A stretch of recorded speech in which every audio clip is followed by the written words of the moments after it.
Hi, my name's Maude Patel, and I've been on the spiritual path for a few years now. My blogs explore the experience of seeing the world through the teachings that I've learnt. They're for people who are opening up to the fact that there may be more out there and are curious to know more. I hope you enjoy this blog, and for further information, please visit my WordPress site called Enlight One. In this series of podcasts about your spiritual journey, the next leg I'm going to stop at, as it were, is intuition.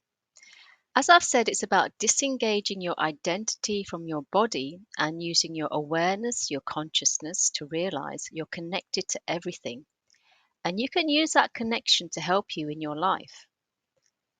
A large part of your spiritual journey is learning to recognize and trust your intuition. It's usually defined as a gut feeling, something that feels right. In the mainly logical world in which we live, we're kind of taught to mistrust our feelings, aren't we? And instead make decisions based on our logical mind. And I think many of us have probably made decisions which we regretted and then wished we'd followed that inner knowing. But the problem with intuition, it's so hard to pin down. It's like a fleeting whisper. And so you're unsure if you really heard it or felt it or you just imagined it. But intuition is very real. It's your higher self communicating with you, guiding you to the best choice. And in a way, I would say work smarter, not harder, by using your intuition.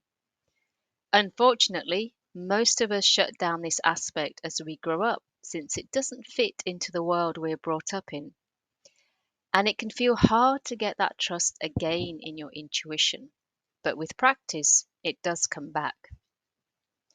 Think about chess, where a grandmaster can compute all the various moves which can be made in advance and then choose the best one. Now, your logical mind can see maybe 2, 3, 4 steps ahead as you make a choice. But your intuition, that can see, say, 20 steps ahead because it knows about future events which your logical mind can't possibly fathom.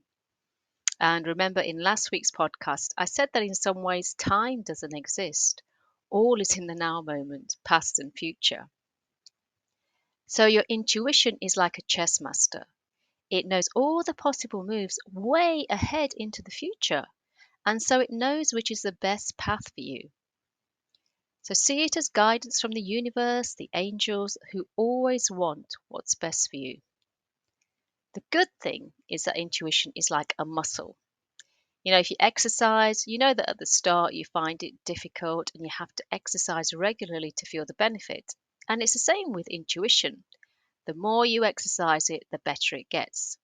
Leave it, and it stays dormant so you feel as if it doesn't exist. There can be hits and misses, especially at the beginning, but keep using it and you will become more attuned with it. So if you have a decision to make, close your eyes, take a few deep breaths and relax. Maybe put your hand on your heart and ask your higher self what is the best choice to make regarding a situation, and notice what feels right. Let go of your logical mind as you do this. Put your awareness into your heart and learn to trust what feels right. Now, try this with small things at first. Maybe what food you should be eating now to be more healthy. This is about learning to trust that communication again. And I know at the beginning you may think that you're making it up, but over time you do learn to trust yourself and your intuition. The universe will always give you an answer which is best for you, but we have to put the trust in ourselves that we are hearing it correctly. Another way is to take a piece of paper and draw two columns. Label one column heart and the other column mind. And in the heart column, write down what you feel is the best decision and why. In the mind column, write down what your logical brain is saying and why. And see if you can trust what the heart column is saying and take that choice. And now, again, start with the small things, like what shall I watch on TV tonight? A crime drama or a rom com? Something which really doesn't matter. Our mind tells us what's best on the information we have at hand. But I found that the intuitive answer is based on what may happen in the future, since our higher self can see things that we can't. So, after many years of practice, I would say I've got a good connection to my intuition. And I started off with the small things and then I built up to bigger ones. When I bought my property, I decided to use my intuition to choose which ones to see. So, I would look at property websites, I'd read the descriptions, I'd look at the pictures, and then I'd tune in as to which one felt right to go and view. And using my intuition, the place I actually bought was only the second one I saw, and it's perfect. It's one of those, I walk into the front door and it's like, yes, this is the one I have to buy. And the funny thing is, it's always my logical mindset, you can't buy the second property you've seen. So I made myself go and look at a third property just to make sure that the second one was the right choice. And indeed it was. And I've heard other people say they spend many weekends looking at lots of places.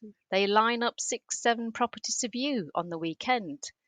And I just think, so what a waste of time. It's like, as I said, work smarter, not harder by using your intuition. And I used it to guide me to view only the places which suited me. So play with this and take small steps towards building that trust in your intuitive ability. As I keep saying, use it for simple things at first. What movie should I go and see at the weekend? What should I eat tonight? What exercise is best for me? The more you tap into it, the more you'll be able to use it for bigger decisions.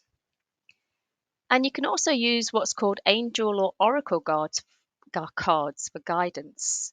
And there are lots of those around now. They're about learning to trust that your higher self guides you to the cards that you need to read. So you can shuffle the cards, put the card deck to your heart, and ask the question you want answered. Then spread the cards out and pick 2 or 3 which feel right, or just pick one card from the deck and learn to trust they are the right cards to pick to help you. And you can do this daily. Ask to pick the card which is best for you today, or ask a specific question. How can I get on, deal with a certain person or situation, and see what the card says? Look at it as a fun way to connect with your spiritual aspect daily. And if you have a problem, view it as a way to be given advice.